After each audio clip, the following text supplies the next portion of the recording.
Hi and welcome to PB's Retro Restorations.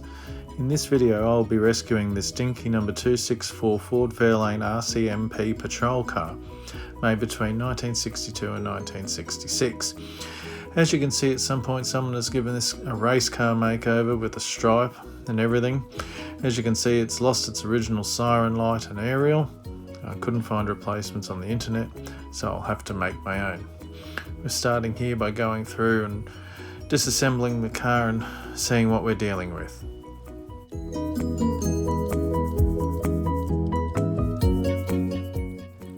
A couple of these tyres were soft and gummy and the other two were hard.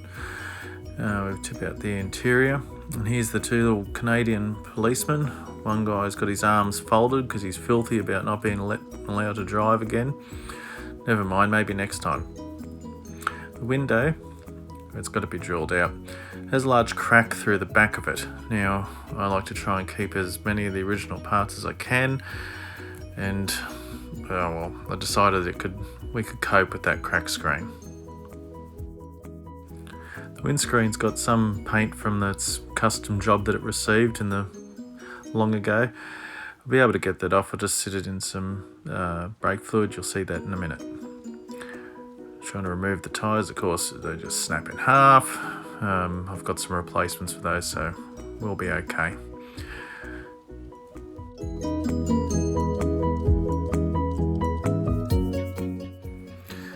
Now here I've popped the screen in the brake fluid, and little parts per container I use. We'll just snap the lid and we'll leave that to have its little soak. Now I'm going to remove the wheels with the multi-tool. Just grinding the edge off so I can take them off and give them a proper clean. I put up a fight sometimes and you've got to be fairly careful, but eventually we get them off. Now we can give them a proper clean.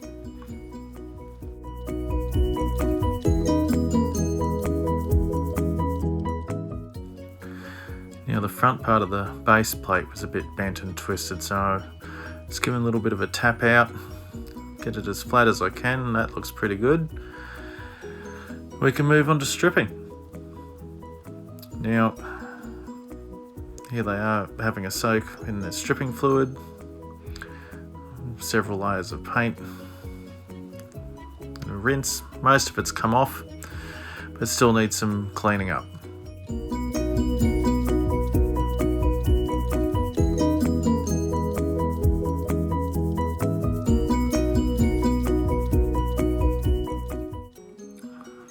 Be sure to use goggles if you use one of these wire wheels. I always feel the little wire things hitting me in all the other parts of my bald head. So safety first. Now just use a bit of steel wool to give it a bit of a clean up. I use this pick the red in the taillights just did not want to budge, and I got to this, I had to pick it out. Now the plastic glass interior windows has been taken out of the brake fluid. You can see how much of the paint it's already taken off. I'm just going to get the rest off, but you can see how easily it just brushes off now. Once I get it all washed and cleaned, I'll give it a polish with some aluminium polish just to brighten it up a bit more, and when that's done I'll put it in some floor polish and let it go hard overnight.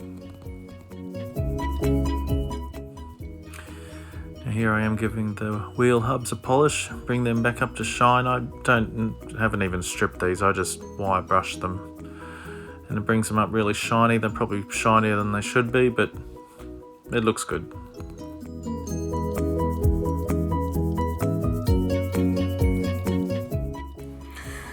Now, like most people on the videos I've watched, I use the Tamiya surface primer as well. Really is, it's as good as everybody says it is. I give the base a coat and I give the body a coat, and these are the results.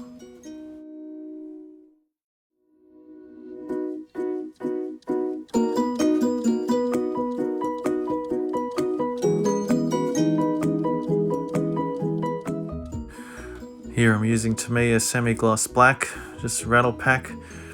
It's hard to make a mistake, and it's pretty forgiving. It looks really good when it's done. Now here I'm using Tamiya X5 acrylic. It's not mixed. Sometimes I try and match the colours a bit more closely, but this time it looked pretty close and I was happy with the way it was coming out, so I just went with that.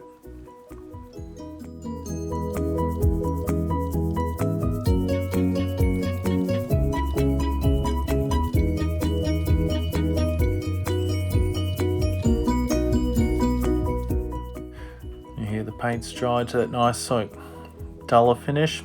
It looks pretty authentic to my eyes. And this is the body. Now I'll give it a clear coat after. Looks pretty good. I was quite pleased with how it came out. But more about that later. Here's the glass. Looks nice, except for the giant crack through the back of it, but it is what it is. Now here's the siren I made for the roof. It's made from a bit of leftover plastic from a model kit I was building and a red brake lens from a Kenworth truck I was building. Came out pretty good.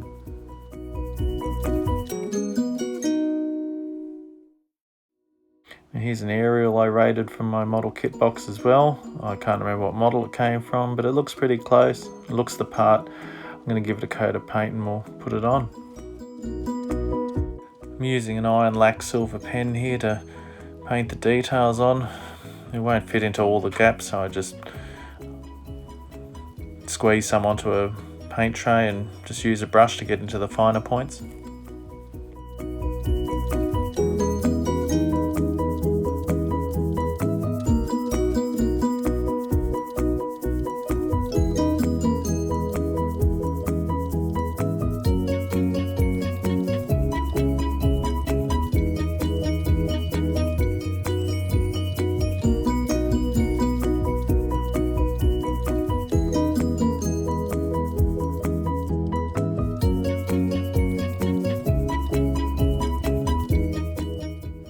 Here it is with a clear coat on, makes it a bit nice and shiny. Cover up some of my mistakes, well not all of them though. Here's the aerial after I'd painted it a suitable dark grey. Just going to try and make it fit now.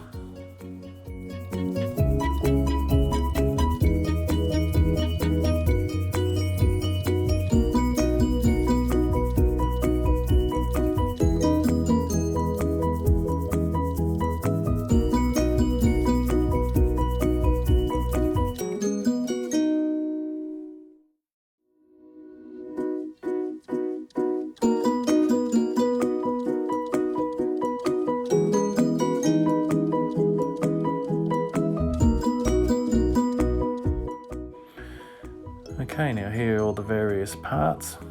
It's just a case of putting them back together. I've already threaded the holes to take M2 cap screws. I know using rivets would be more authentic, but I haven't quite got to that stage yet.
Now I thought I'd try and make my own decals this time, so I printed these ones out. I thought I'd incorporate the white square for the door into the decal to save myself some grief, because the last time I tried to do the square it did not work out. Some extra decals I'm making for my nephews, so we'll see how that goes.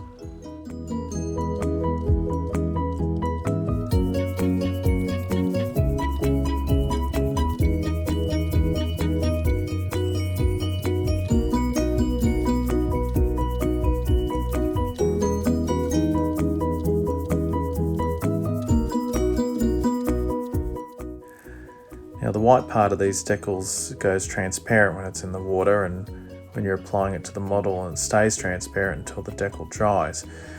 Now, I've used these decals before. They've worked really well for me and I haven't had a problem.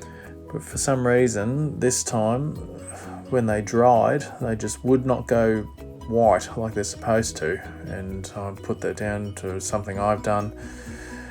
So I gave that, I ripped them off, and I thought I'm going to have another go at airbrushing them. Now here I am just putting the taillight detail in, and then I'll have a go at airbrushing those doors.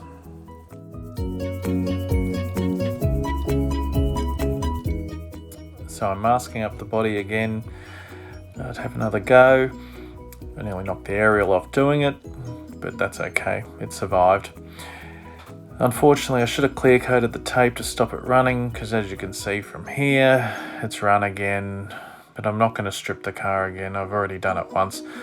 I think I'm going to cheat and touch it up. Hopefully it won't look too bad, and it'll be acceptable. So here's what we started with, our red stripe racer with its missing siren, and I guess you could call it an undercover police car now because the Mounties are still in it. And here's what it looks like now, with its fresh coat of paint, replacement siren and aerial, new decal on the doors. I was quite pleased with how it came out in the end. I hope you've enjoyed watching this video. Thank you very much for taking the time to watch it. I don't profess to be an expert at these things, but I think we can all learn something new from watching other people's videos. I know I have. So if you'd like to give this video a thumbs up or a share or even subscribe, I can't promise a new video every week, but I'm working on it. Thanks for watching.